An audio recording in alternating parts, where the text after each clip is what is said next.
Eran las 8 de la noche y llovía sin parar. Estaba dentro de mi carro, estacionado frente a una cafetería, con un café caliente entre las manos. Me gustaba quedarme ahí un rato, viendo cómo el agua corría por el parabrisas y escuchando el golpeteo constante de la lluvia. Era mi forma de desconectarme, de aislarme de un mundo que parecía avanzar sin mí.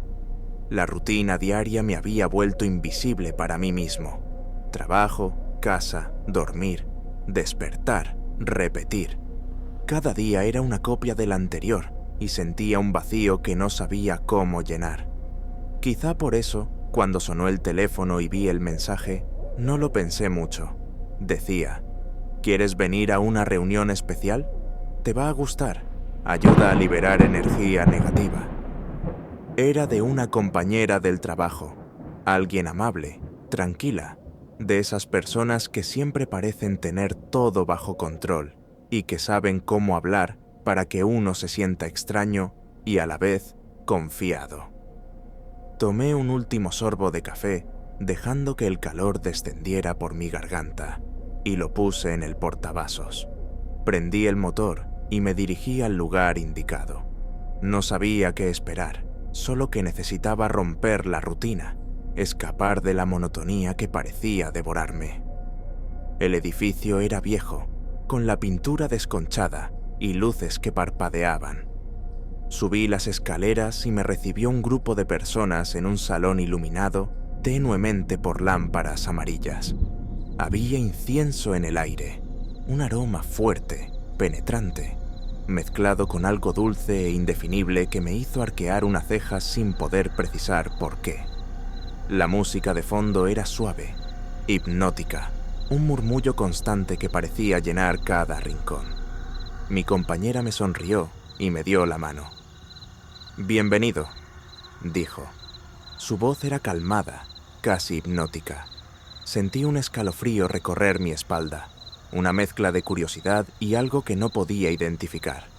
La primera reunión fue aparentemente inofensiva. Meditación, respiración profunda, algunos ejercicios de relajación. Pero hubo momentos que me incomodaron. Me pedían cerrar los ojos y visualizar presencias invisibles, voces que me llamaban, caminos que debía recorrer en la mente. Al principio parecía un simple ejercicio, pero a medida que pasaban los minutos, comencé a sentir un peso en el pecho, como si algo invisible me presionara suavemente, pero de manera constante. Era un peso extraño, incómodo, que me hacía sentir vulnerable y expuesto. Algo estaba allí, y aunque no podía verlo, podía percibirlo, como si una presencia desconocida midiera cada uno de mis latidos. A partir de esa primera experiencia, las reuniones se hicieron semanales. Con cada sesión, los líderes del grupo me pedían más: repetir mantras, memorizar símbolos, aislarme de ciertas personas. No todas las energías son compatibles, me decían. Algunas te bloquean el camino. Poco a poco, comencé a notar que mis amigos se quejaban de que ya no los veía, que había cambiado. Pero no podía evitarlo. Había algo en ese grupo que me atraía, algo que parecía llenar un vacío que yo no sabía cómo expresar, un vacío que había aprendido a ignorar durante años. Durante los primeros días, intentaba racionalizar todo.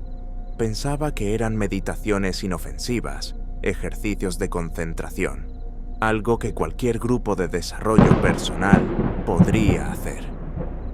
Pero a medida que pasaban las semanas, empezaron los detalles que no podía explicar. Los símbolos en las paredes del salón, dibujados con tiza o carbón, que se repetían cada vez que entraba. Los cánticos en un idioma que parecía no pertenecer a este mundo. La sensación de ser observado, incluso cuando nadie me miraba directamente. El olor a incienso mezclado con algo más, algo penetrante, que olía a tierra húmeda y madera quemada, y que me daba escalofríos sin razón aparente. Fue durante un retiro fuera de la ciudad que todo cambió. Nos llevaron a una casa antigua, rodeada de árboles y caminos embarrados por la lluvia reciente. Allí nos hicieron sentarnos alrededor de un círculo de velas. El aire era denso, cargado de humedad y de incienso, y todos cerraron los ojos.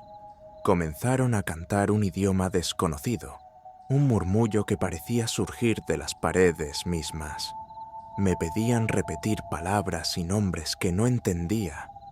Uno de los líderes habló de Legba, un guardián de los caminos, un espíritu que conectaba nuestro mundo con otros, y dijo que solo aquellos que se abrían completamente a su presencia podían avanzar. En ese instante, un miedo extraño me recorrió, pero también una curiosidad que no podía controlar. En un momento abrí los ojos y lo vi. Entre las sombras del círculo, la figura apareció. Alta, delgada, con una máscara africana que ocultaba su rostro y un bastón en la mano. Sus ojos brillaban, 2 puntos penetrantes que me atravesaban. Nadie más parecía verla. No podía moverme, ni hablar. Solo miraba, mientras sentía un frío profundo recorrer mi cuerpo y un peso extraño sobre mi pecho. Sabía, de alguna manera que no entendía, que esa entidad había elegido fijar su atención en mí. La figura no se movía, pero su presencia era suficiente para que cada pelo de mi cuerpo se erizara y mis músculos se tensaran. Desde ese día, las cosas se volvieron extrañas fuera de las reuniones. Tenía sueños con la figura de Legba, siempre acechante, a veces inclinada sobre mí, otras cruzando mi habitación sin tocar el suelo. Susurraba mi nombre, frases que yo repetía en los rituales, pero con un tono que no pertenecía a ninguna voz humana. Al despertar, el aire estaba pesado y mi cuerpo temblaba. Intenté distanciarme del grupo, pero era imposible. Cada vez que faltaba a una reunión, alguien aparecía en mi casa, como si supieran dónde estaba. Me miraban con ojos serenos, pero la calma era inquietante. Comencé a sentirme vigilado constantemente. Sombras se movían en la periferia de mi visión, y susurros me llamaban por mi nombre, incluso cuando estaba solo. Dentro de mi departamento, los símbolos comenzaron a aparecer.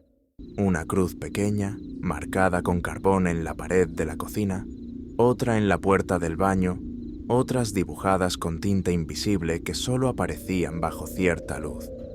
Cada uno parecía señalar un camino invisible, un mensaje que no podía comprender.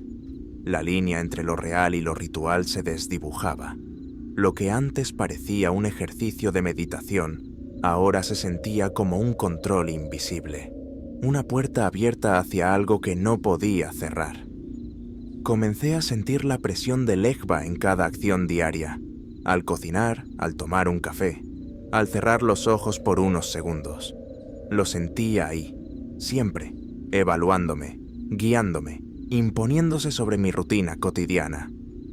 Una noche, mientras dormía, algo me despertó. Sentí un peso sobre mi pecho y una presencia que me paralizó. Abrí los ojos lentamente y lo vi. Legba, inclinado sobre mí, inmóvil pero poderoso. La máscara brillaba tenuemente bajo la luz de la luna que entraba por la ventana. No hablaba, pero su intención era clara. Estaba allí, reclamando su lugar. No pude moverme ni gritar. Su mera presencia atravesaba mi cuerpo, mi mente, dejando una marca que sabía que no desaparecería jamás. A partir de esa noche, la figura de Legba se volvió parte de mi realidad. Lo sentí al despertar, en el trabajo, al caminar por la ciudad, incluso en los lugares más cotidianos. Los pasos detrás de mí, susurros que repetían las palabras de los rituales, sombras que se movían al ritmo de su propia voluntad. Intenté ignorarlo, resistirme, pero era inútil. Su influencia se extendía más allá del grupo, más allá de las ceremonias, más allá de cualquier límite que yo pudiera imaginar. El tiempo pasó y mis sentidos se agudizaron. Notaba pequeñas señales, objetos que cambiaban de lugar, puertas que se cerraban solas, golpes suaves como si un bastón caminara por mi departamento. La lluvia, que antes me resultaba un alivio, ahora me recordaba aquella primera noche, cuando todo comenzó. Cada reflejo en el parabrisas, cada sombra bajo una farola, me hacía volver a ese momento, al instante exacto en que mi vida cambió.